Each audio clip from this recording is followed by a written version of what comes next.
Bonjour à tous et à toutes et bienvenue chez la sorcière de la plaine. C'est moi, je m'appelle Anna et je suis médium et cartomancienne.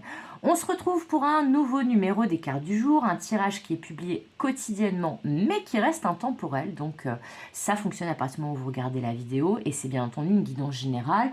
Donc faites preuve de discernement. Cette semaine, on le fait avec le Dark Mansion Tarot que voilà et la Dame de l'Ombre qui est un oracle de Nyx Tarot et le Duc Vanepied. Vous pouvez les retrouver sur Instagram. Alors, j'espère que vous allez tous et toutes bien ce mercredi de la Toussaint. Voilà, j'ai une pensée pour vous et pour tous vos défunts et notamment ceux avec qui j'ai des contacts lors de mes consultations parmi mes abonnés. Voilà. Et j'espère que, voilà, que vous avez passé une bonne nuit de semaine et que vous passerez une bonne journée pour célébrer tous les saints, parce que ça veut dire ça, la Toussaint. Allez, c'est parti, c'est parti, c'est parti. Quels seront nos messages du jour avec le Dark Mansion Tarot? Voilà, justement, qu'est-ce que les défunts, les guides, nos ancêtres, la source a à nous dire aujourd'hui? Et regardez ça si c'est pas beau. Il y en a 3 qui sont tombés. Alors, on a le 7 de coupe. Ok. Le 10 de pentacle, le 10 de denier. Et la reine d'épée. Ok. Ok, ok, ok. Qu'est-ce que j'ai en dos de deck? Ah bah tiens, c'est rigolo ça. En dos de deck, j'ai un 2 de coupe. Bref, on va commencer par le commencement et étudier ces 3 cartes. Là, on me dit que pour certains, certaines, vous avez besoin de faire un choix, de prendre une décision avec ce 7 de coupe, potentiellement un choix qui pourrait concerner votre famille, votre foyer, votre quotidien. Ou votre abondance, la stabilité, on va dire, financière de votre foyer. Que votre foyer, ça soit vous tout seul, toute seule, ou vous et d'autres personnes, mais en fait, ce qui compose votre quotidien. Et là, en fait, ce 7 de coupe, peut-être qu'on vous a fait une proposition, peut-être que vous avez eu une idée, peut-être que vous sentez que vous avez une décision à prendre, mais a priori, cette décision à prendre, elle va impacter votre quotidien, potentiellement la stabilité financière ou la stabilité à long terme de votre foyer, de votre quotidien. Et c'est peut-être pour ça que vous avez du mal à prendre cette décision ou à donner une réponse à quelqu'un qui vous a fait peut-être une proposition. Là, ce qu'on me dit aussi, c'est que il faut prendre cette décision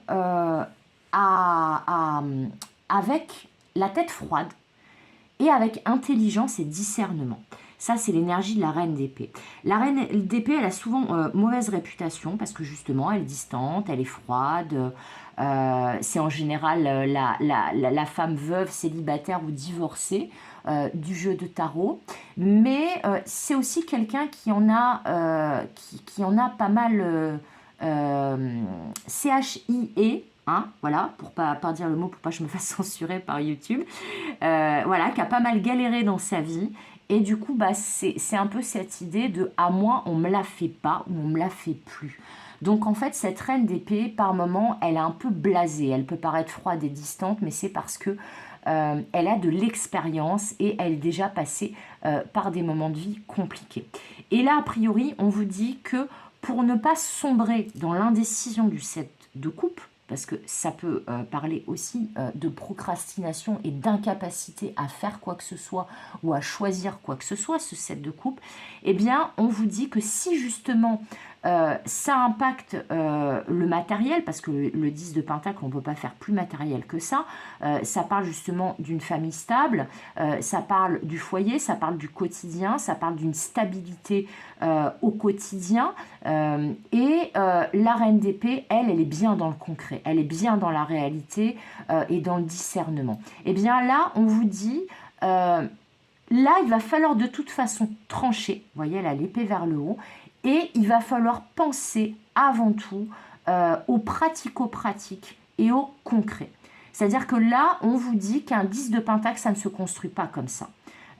C'est-à-dire aussi que la carte qui suit le 7 de coupe, c'est un 8 de coupe qui dit qu'on laisse une situation qui était insatisfaisante pour se diriger vers le 9 de coupe, qui est la carte des rêves exaucés. Là, c'est un petit peu ça.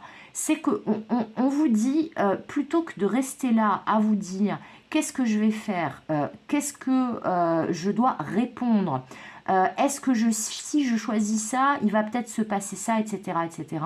On vous dit, vous perdez un temps précieux, alors que là, on vous demande de trancher. On vous demande d'avoir la tête froide et de trancher, parce que si effectivement c'est un choix important que vous êtes en train de faire, et une décision importante que vous êtes en train de prendre, qu'on vous demande de prendre, quel que soit le domaine concerné, mais là, ça serait plutôt dans la matière et dans le quotidien, ce qui concerne votre famille, on vous dit va falloir trancher. Parce que là, vous perdez un temps précieux et que, justement, il faut trancher.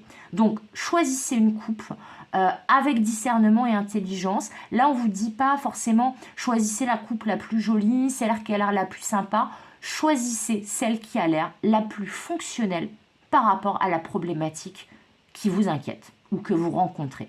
Voilà, là on vous dit le cœur, avec la reine d'épée et le 10 de pentacle, le cœur, là, l'émotionnel, ça peut plus vous desservir et vous garder bloqué dans cette boucle d'indécision que de vous permettre de prendre un choix éclairé. Parce que la reine d'épée, elle est très intelligente, très éclairée.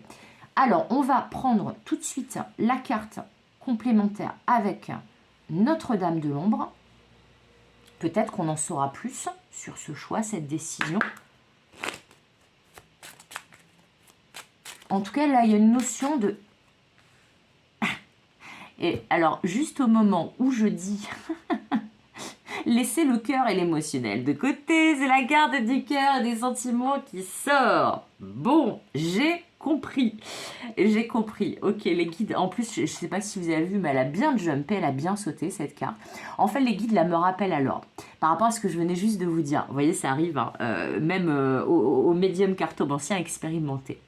Donc là, en fait, c'est pour atténuer ce que je viens de dire. Là, ils m'ont fait en gros avec cette carte-là, wow, wow, wow, wow, wow, précise quand même qu'il ne faut pas tomber dans l'excès inverse. C'est-à-dire que là, on vous dit, réfléchissez bien, effectivement, tranchez, prenez une décision, faites preuve de discernement, d'intelligence, pensez à la stabilité, mais ne laissez pas complètement de côté votre cœur et vos émotions. On vous dit là, il faut faire un choix qui est un juste équilibre entre le cœur et la raison. Alors, après, ça peut parler aussi, là, ces cartes du jour, alors ça peut être vous, mais ça peut être aussi une autre personne qui est justement, qui n'arrive pas à se décider parce qu'il y a une problématique familiale. Là, ça peut parler d'un ou d'une autre, en fait, qui ne bouge pas par rapport à vous, qui ne s'engage pas par rapport à vous, qui ne vous déclare pas sa flamme, ses sentiments, parce que, justement, il a des choses ou elle a des choses à gérer par rapport au domaine familial. Des décisions à prendre, des décisions qui impactent sa stabilité à long terme. Alors, ça peut être vous.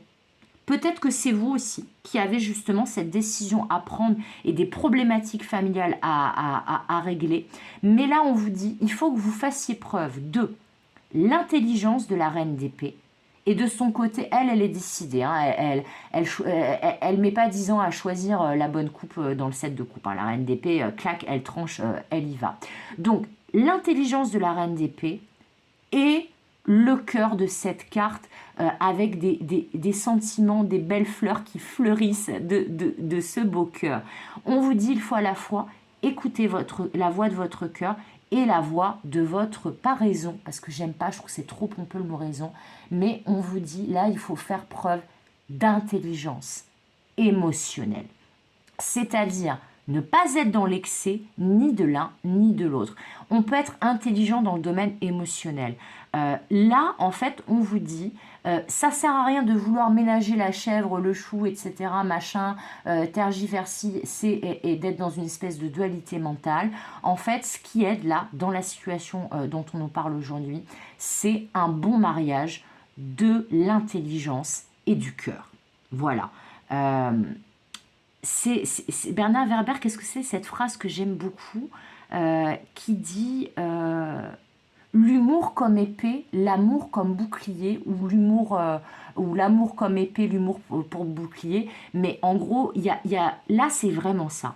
On vous dit faites preuve d'amour, faites preuve d'humour, faites preuve d'intelligence. C'est-à-dire que de toute façon, ce choix, on vous indique que ça vous concerne vous ou que ça concerne votre autre ou une autre personne que votre autre autour de vous. Eh bien, là, il y a quelqu'un qui va devoir trancher et pour trancher et que ça se passe bien, il va falloir allier le cœur et l'esprit. Donc le cœur et l'intelligence. Voilà, voir l'intelligence du cœur. Voilà pour ce message, enfin ces messages aujourd'hui. J'espère qu'ils vous parleront. N'hésitez pas à me le dire en commentaire de cette vidéo. Comme d'habitude, je vous souhaite tout le meilleur. Comme d'habitude, je vous fais des gros bisous. Et comme d'habitude, je vous dis à demain pour de nouvelles aventures et de nouvelles guidances. Bye bye!